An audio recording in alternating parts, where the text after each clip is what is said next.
Hello everyone, एक बार फिर से आप सभी का बहुत बहुत स्वागत है आपके अपने यूट्यूब चैनल टीचिंग वाला पर, जहां पर एक बहुत ही इंपॉर्टेंट जो है आप देख रहे होंगे एक इंपॉर्टेंट न्यूज़ के साथ में आप सभी के बीच में उपस्थित हुए हैं। DSSB वैकेंसी से रिलेटेड चीज़ें आपको बताई जाएंगी।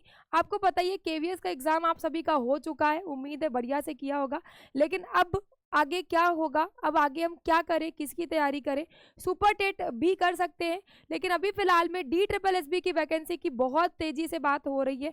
और जैसा कि आप सभी ने KVS से रिलेटेड चीज़ें देखी कि बहुत तेजी से वैकेंसी आई, फॉर्म आए, एग्जाम हो गया, अब रिजल्ट की बारी है। तो अब आप DSSB में अभी से लग जाइए, ठीक है। तो वही हम आपको इन्फॉर्मेशन देने वाले हैं कि क्या इसका पैटर्न रहेगा, एलिजिबिलिटी क्राइटेरिया क्या है, एज रिलैक्सेशन क्या है, कहीं आपकी एज खत्म तो नहीं हो गई है, और क्या इसमें भी इंटरव्यू होता है क्या KVS के जैसे। तो ये सारी चीज़ें आपको बताएंगे। आप अभी उम्मीद मत छोड़िए कि अगर आपका एग्जाम नहीं अच्छा हुआ है, अभी आपके पास है बहुत सारे ऑप्शन है। सीटेट का एग्जाम का रिजल्ट आपका कल आ ही चुका है।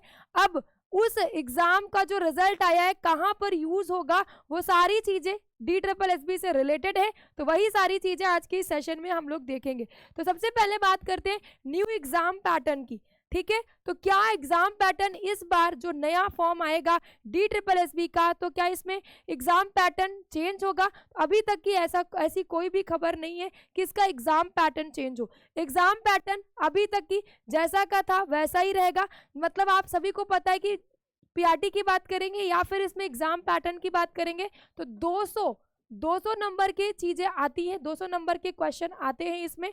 साथ में ही आपको इसमें ये ध्यान रखना होगा, या आपको पता ही होगा कि 1/4 इसमें निगेटिव मार्किंग। मतलब अभी तक आपने KVS में देखा कि वो भी आपका CBT based computer based test हो चुका है, और ये भी आपका कंप्यूटर बेस्ड टेस्ट ही होता है DSSB। लेकिन KVS में आपका नेगेटिव मार्किंग नहीं था, यहाँ पर 1/4 आपका नेगेटिव मार्किंग रहती है। इस बात का महत्वपूर्ण तरीके से ध्यान रखिएगा तैयारी करते वक्त कि आपकी एक्यूरेसी बहुत ज़्यादा हो।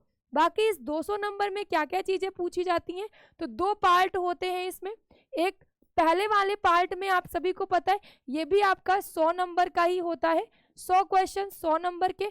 और सेकंड वाला पार्ट भी आपका 100 नंबर 100 क्वेश्चन का ही होता है। इसमें आपके CDP सेक्शन पूछा जाता है, कह देते हैं CDP। बाकी इसमें सब्जेक्ट से रिलेटेड भी आपकी पेडागोजी इस सेक्शन में पूछी जाती है। लेकिन अगर हम बात करेंगे फर्स्ट जो सेक्शन है, इसमें कौन कौन से सब्जेक्ट आते हैं, तो इसमें आपका आता है हिंदी, इसमें आपका आता है इंग्लिश, ठीक है, इसमें आपकी आती है रीजनिंग, ठीक है, इसी के साथ में इसमें आपकी आती है मैथ्स, और इसमें आता है करेंट अफेयर्स और GA, ठीक है। तो ये सारे ये आपके कितने हो गए, 5 सब्जेक्ट हो गए, ये आपके फर्स्ट सेक्शन में पूछे जाते हैं। और ये 5 जो है 20-20 क्वेश्चन रहते हैं, 20 पंचे 100, ठीक है, 20-20 क्वेश्चन रहते हैं। तो कुल मिलाकर के ये भी आपके 100 नंबर के पूछ लिए जाते हैं।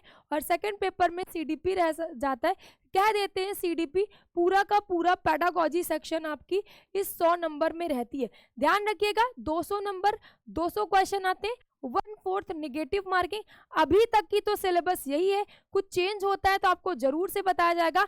बाकी इसके अकॉर्डिंग, क्योंकि हिंदी जैसे पढ़ते हो वैसे ही पढ़ना है, ग्रामर वगैरह, इंग्लिश में भी रीजनिंग वगैरह, वही क्लॉक कैलेंडर जो चीज़ें अभी तक आप पढ़ते हुए आए हो, तो उन्हीं को ही बेस बना करके आप मतलब छोड़िए नहीं। कहने का मतलब ये है अभी आपके पास में टाइम है, अभी आपके पास में वैकेंसी है, ठीक है। मैथ्स हो गया, बाकी करंट अफेयर्स वगैरह तो डेली का डेली आप पढ़ते रहिए, रिवाइज करते रहिए, क्योंकि लास्ट में बिल्कुल आप रिवीजन करके आप एग्जाम में जाएंगे। तो ये रहा एग्जाम पैटर्न। तो इसके लिए और ये एक चीज़ और भी बता देते हैं इसमें कि एक ये सेक्शन होता है कि इसमें 40% मार्क, मतलब अगर आप फर्स्ट पेपर में भी क्वालिफाइंग होता है कि 40% मार्क आपको लाने जरूरी होते हैं, तभी आप पास होते हो, ठीक है। और सेकंड पेपर में भी मतलब आप 40% नंबर तो आपके आने ही चाहिए, तब आप पास होते हो। बाद में आपकी कट ऑफ बताती है कि आप इतने नंबर आपके आए हैं, तब आप यहाँ पर इस स्कूल के लिए अप्लाई कर सकते हो, या फिर मेरिट उस तरीके से बनती है। मतलब आप पास होने के लिए 40% मार्क तो जरूरी होने चाहिए। मतलब 100 में 40 20 क्वेश्चन तो आप सही बना करके ही आओ, ये कहने का मतलब था। बाकी एलिजिबिलिटी क्राइटेरिया क्या होती है, एलिजिबिलिटी के लिए मेन इसमें यही होता है सीटेट क्वालिफाई होना चाहिए। ठीक है भाई, कल रिजल्ट आया है आपका, ठीक है, कल सीटेट का रिजल्ट आया है और सब लोग, बहुत सारे लोग पास हो गए, 1-2 नंबर से जो रह गए कोई बात नहीं।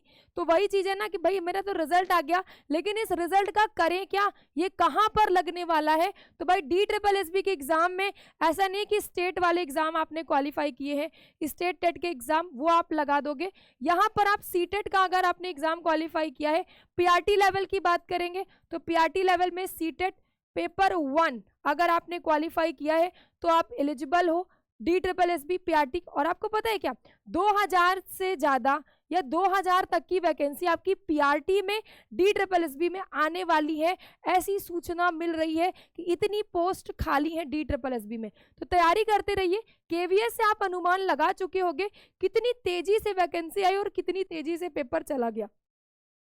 एज रिलैक्सेशन की बात करेंगे तो 30, ठीक है, मेल हो फीमेल हो, ठीक है, मतलब आपकी 30 साल होनी चाहिए PRT के लिए, मतलब होनी क्या चाहिए, 30 साल तक की आप जो है फॉर्म को फिल कर सकते हो, ये कहने का मतलब है। ठीक है, इंटरव्यू जैसे कि आप KVS में देखते हो कि इंटरव्यू होता है, तो क्या DSSB में भी इंटरव्यू होता है, तो इसमें कोई भी इंटरव्यू नहीं होता है, अभी तक की DSSB इंटरव्यू नहीं करवाता है। तो आपको इस बात का खास ख्याल रखना है। और तैयारी, ये सेशन लाया क्यों गया है, क्यों आपको बताया जा रहा है, क्योंकि बहुत सारे बच्चे डिमोटिवेट है, बहुत सारी बच्चे ये क्वेश्चन कर रहे हैं कि सीटेट तो हमने क्वालिफाई कर लिया है, पर अब हम आगे क्या करें। तो उनके लिए यही है कि भाई बहुत बहुत बधाई, आपने सीटेट क्वालिफाई कर लिया है, लग जाइए DSSB एग्जाम के लिए। मैंने आपको एग्जाम पैटर्न बता दिया है। KVS के एग्जाम की जो प्रिपरेशन कर रहे थे, बहुत अच्छी बात है, आपका सिलेक्शन हो जाए, लेकिन आप इसकी भी तैयारी आप स्टार्ट कर दीजिए। जो जिनके एग्जाम नहीं अच्छे हुए लेकिन तैयारी आपने करी है, तो उसी जो आपने पढ़ाई करी है उसको ही बेस बनाते हुए, क्योंकि चीजें आपकी सिमिलर है वैसी पूछी जाती हैं, थोड़ा सा लेवल ऊपर नीचे होता है। तो जो जैसे रीजनिंग हो गई, मैथ्स हो गई, तो चैप्टर्स तो आप वही पढ़ते हो ना, तो अभी भी आप उनको ही प्रैक्टिस करते रहिए और इनके प्रैक्टिस पेपर बनाने शुरू कीजिए, मतलब आप इसकी तैयारी करना स्टार्ट कर दीजिए। बाकी सुपर टेट वगैरह भी आ रहे हैं, ठीक है, धीरे धीरे आ रही हैं सारी चीजें।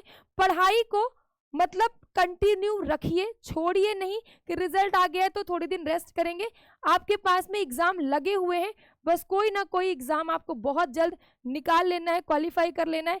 MP टेट में बहुत सारे बच्चे सेलेक्ट हुए, बहुत अच्छी बात है, ऐसे ही आप सभी को ये सारे एग्जाम भी निकालने हैं। Thank you so much, take care, बने रहिए टीचिंग वाला के साथ में, और जो भी हमारे सेशन होते हैं हम सभी टीम के साथ में, वो आप देखते रहिए। Thank you so much, take care.